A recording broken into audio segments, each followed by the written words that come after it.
Hello, everyone, and welcome to the Lakewood 8 RTD Board of Directors Candidate Forum. I'm Mark Koberich. I'll be your moderator today in this effort to help you, the voter, put a face on the candidates in your district and get an understanding of where those candidates stand on the issues that you care about the most. All of the candidates running for seats on the board were invited to be part of our discussion for this broadcast. RTD is a massive, complex public entity covering all or part of 8 Colorado counties, touching potentially some 3 million people and spending vast amounts of taxpayer dollars. Those dollars are controlled by a total of 15 board members, each representing a specific geographic area, each with some 200,000 constituents, each director earning $12,000 a year plus expenses in 4-year terms. Elections are staggered so that 8 seats are open in one general election, 7 in the next. The Denver Metro Mayors Caucus is sponsoring our forum in cooperation with Lakewood 8. Views expressed in the forum are those of the candidates, not the views of the Denver Metro Mayors Caucus, RTD, or Lakewood 8. The Denver Metro Mayors Caucus has provided all the questions for the candidates. We should also note that the caucus is a non-partisan political organization that neither supports or opposes candidates. So, let's take a look at the district boundaries for this forum. District E covers the southeast Denver portion of the metro area. This includes the Denver Tech Center, Cherry Creek State Park, and western parts of Aurora. Its borders are roughly East Colfax Avenue on the north, south on I-225 and Parker Road, west on East Arapahoe Road to as far as I-25.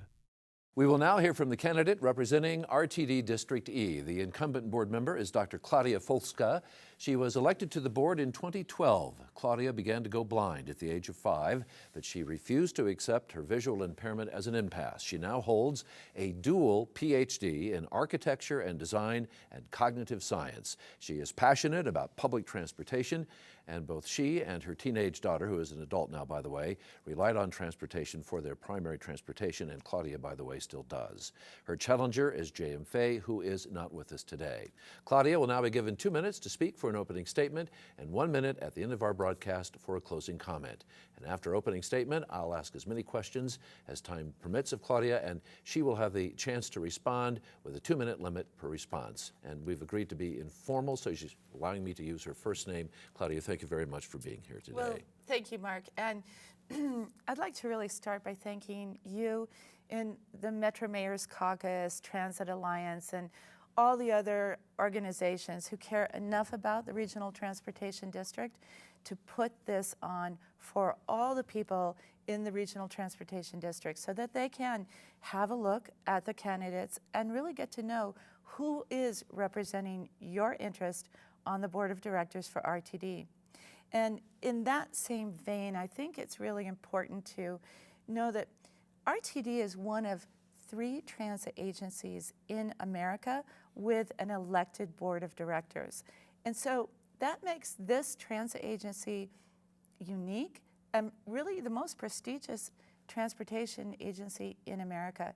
My job as an elected official is to preserve that opportunity for direct engagement for our constituents to have a say and be at the table when we're expanding the most really incredible multimodal transportation system.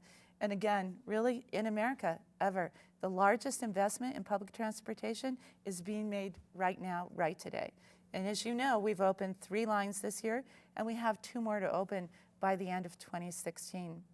And in doing that, Fast Tracks is the most important thing on my plate in order that we finish it. In my opinion, I think we should try to finish it by the year 2020, because I think that's the right vision for the future in the 21st century. And you have 30 seconds, but I'm going to step in here and ask you a question because you've arrived at a good moment for our discussion, and that is regarding this marvelous transportation system that we are the beneficiaries of. It is the envy of cities and mayors and planners all across the country. But I'm wondering about what comes next, because as you mentioned in conversation prior to this broadcast, there are some big leaps coming for the district in terms of completing the promise made to voters, and these lines that are now out for completion 2030, 2040, and a lot of voters along those lines are asking, Is there a way to make this more possible in a shorter amount of time? And I think you explained to me that at the moment, cash is our problem. Well, right. I mean, cash is a problem all across America, and we know cash is king. So in order for us to come up with another $2 billion, which is about what it's going to take to really complete the entire Fast Tracks promise that we made in 2004 to the voters, and really the Northwest Rail, we've got the first 6 miles that we opened on the B line, but we do need to finish it up to Longmont. And then we'd also like to see the finishing or the completion of the North Metro line to Highway 7, State Highway 7, and the other lines in the Southwest as well, the Central Corridor. That's going to be a $2 billion lift, and it's not easy. Hopefully we'll be able to find some innovative ways, whether it's really taking a very interesting look at how we can combine freight and passenger. That's what I'm going to be talking about next week, and that's what I'm going to be looking at in the coming years.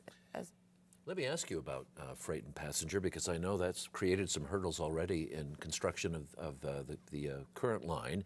And the problem, correct me if I'm wrong, is that railroads who carry large amounts of freight worry about the liability of that because of the possibility for derailments and injuries. So is that still presenting unique challenges for light rail systems like ours? Well, okay, so first of all, we have both light rail and heavy rail, and our light rail never comes in contact with heavy rail, right? And that's because of some accidents that have happened in the past. So when we, for example, are doing the first 6 miles of the Northwest Corridor, that's EMU, Electrical Mobile Unit. Beyond that, when we finish it for the next 40 miles or so, then it becomes diesel, because that corridor is a BNSF, a Burlington Northern Santa Fe rail line, and that's diesel, so we have to be the same. Unlike when we share a corridor with Union Pacific, then that is electric. So we have to really work with them. But that's not the only solution. And I mean, we will always have to work with freight. How we work with them is yet to be seen, and I don't think we've really fully explored that. So I don't know the answer to that right now, but I'm looking forward to finding some new solutions.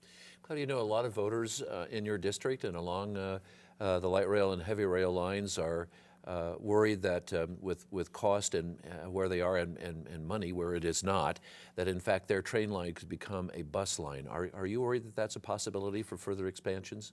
Not at all. You don't think that's going to happen? Not in any world. Not in my world. Let me ask you about a difficulty RTD says that it's having some problem with, and that's the question of attracting new riders. And they say there's 3 barriers to it. The studies show there's essentially 3 barriers to it. One is cost, one is inconvenience, and another is a general lack of knowledge by a lot of potential new riders of how the system works, and actually the fear of doing the wrong thing, getting on the wrong train, and then, you know, encountering a transit officer asking them, you know, what happened and why don't you have a ticket, and et cetera. How do you think RTD best conquers those? We've touched on cost, but the matters of convenience and knowledge of potential new riders, how do you think RTD goes forward in the future to conquer those 2 problems? Well, I think that's an excellent question, and I think it's a multifaceted answer. One way I would approach it is by engaging our youth. I think our future is in the hands of our youth. I think everybody knows that. And so one of the things I did to try to engage our communities in a proactive way is in 2014, I had a new initiative called I Love My RTD Art Contest, which we piloted in Aurora and Cherry Creek Public Schools. So the winner of the art contest in the middle schools actually got their art wrapped on the bus that went to their school. So it still is in operation. It was a fabulous success, and hopefully we'll be able to bring that back. That gets sort of a grassroots, ground-up approach to saying the kids are liking it, and the kids then can bring their families and their friends downtown and look at how this multimodal transit system works. Another way that I think it's important to communicate is by creating some interesting sort of media for how this works. So I created this new outreach program sort of calling, I call it, today you can ride your bike from Boulder to Beijing and back. So you can get on your bike and get on the BRT, go down US 36 into Union Station, get on the A line, go to DIA, fly off with your bike to Beijing, and come right back, right?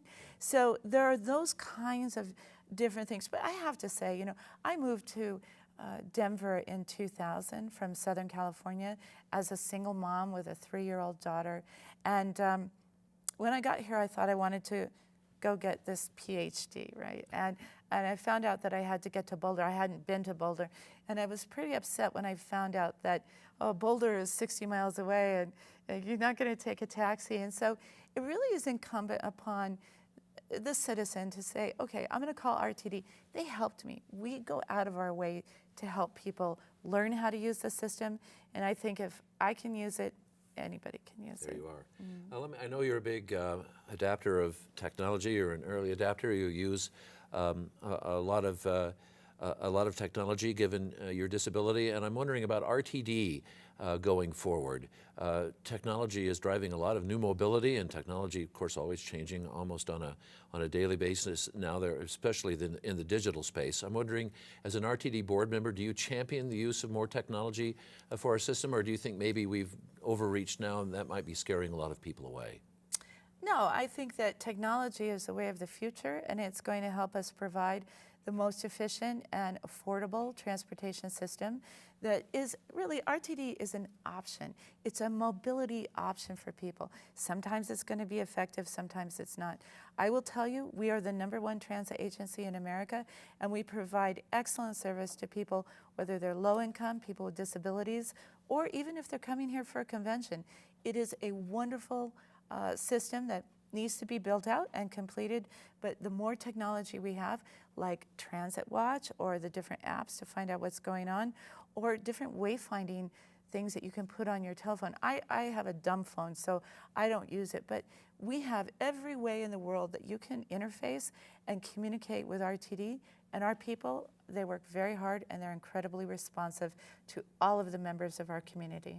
Doctor, there's a criticism of RTD that it's kind of become the wealthier riders' province as opposed to the transportation challenged part of our population locally, which is the core of RTD's ridership, actually. It's those who need transportation most who use it. Do you think that's a valid criticism? No.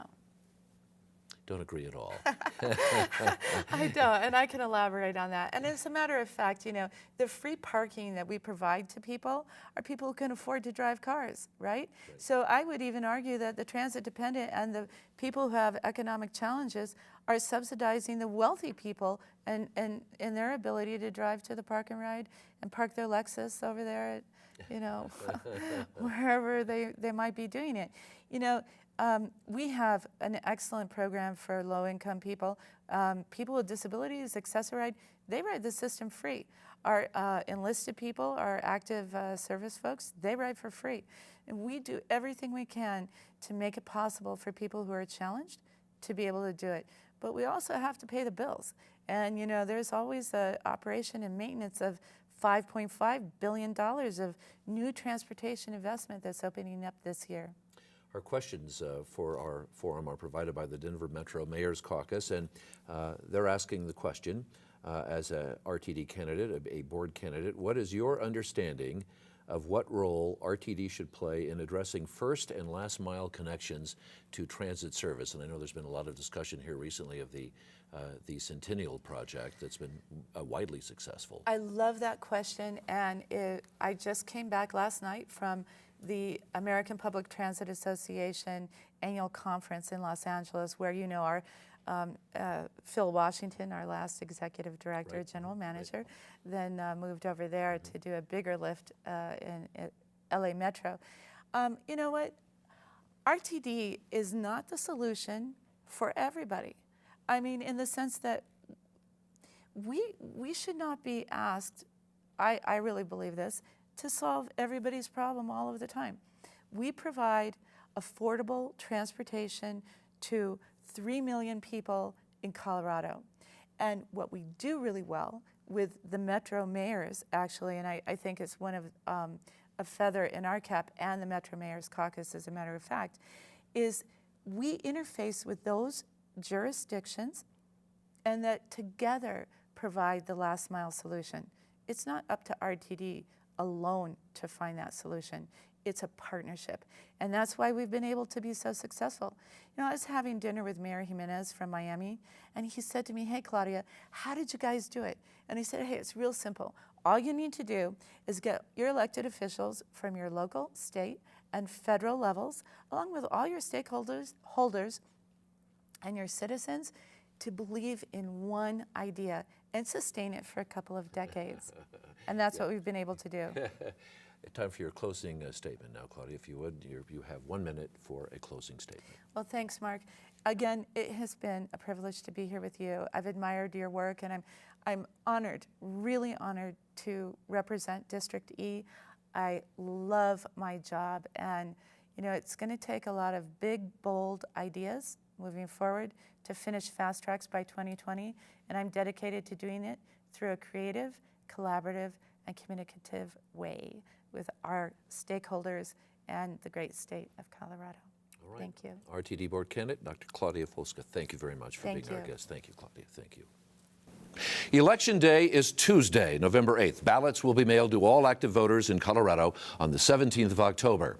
Voter service and polling centers will be open on the 24th of October. Voting will end at 7 p.m. on the 8th of November. You may register to vote at any time up to and including on Election Day. You can do so on the Colorado Secretary of State's website or in person at a voter service and polling center. And to receive a ballot by mail, you must have been registered by no later than October 31st.